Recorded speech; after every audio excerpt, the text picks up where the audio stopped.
అరే కనీసం సర్పంచ్ గెలిచిన వాళ్ళన్నా ఆ గ్రామంలో మర్యాదగా మాట్లాడతారు. ఒకవేళ పని జరగకపోతే వాళ్ళు చెప్తారు, అన్న ఇవాళ డబ్బులు రాలేదన్నా, నెక్స్ట్ వచ్చే దాంట్లో నీకు ఇస్తా అని చెప్తారు. మీకంటే దరిద్రంగా తయారయ్యారు వాళ్ళు. ఇంత దరిద్రమైనటువంటి ప్రభుత్వాన్ని నేను ఎప్పుడు చూడలే. నేను 6 సార్లు ఎమ్మెల్యే గెలిచిన. ఇటువంటి ప్రభుత్వాన్ని నేను ఎప్పుడు చూడలే. ఇంత దరిద్రమైనటువంటి ప్రభుత్వాన్ని కేసీఆర్ గారు, అప్పుడేమో కేసీఆర్ గారు కలవలేదు, బయటికి రాలేదు.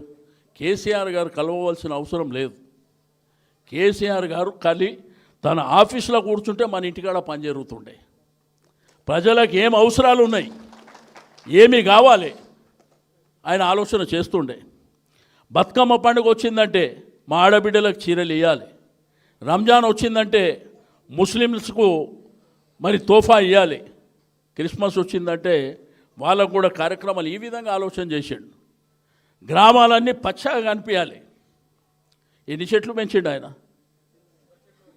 దేశం ఆశ్చర్యపోయింది. ఇప్పుడు ఎవడన్నా చెట్లు పెంచేటోడు ఉండా? చెట్లు పీకేటోడు తప్ప ఉన్నాడా? చెట్లు పెంచేటోడు ఎవడన్నా? ఇప్పుడు ఆ రోజు కూడా అన్ని దొంగ మాటలే. ఎలక్షన్ల ముందు కూడా కార్లు కొనుక్కొని అంటే విజయవాడలో పెట్టినామంట మేము. మంత్రుల కార్లు కొనుక్కొని విజయవాడ. మరి కొడుక ఎవడు తిరుగుతుండ్రా ఇప్పుడు? మరి మావే అని చెప్పుకోండి. ఏదైనా అబద్ధాల మాటలు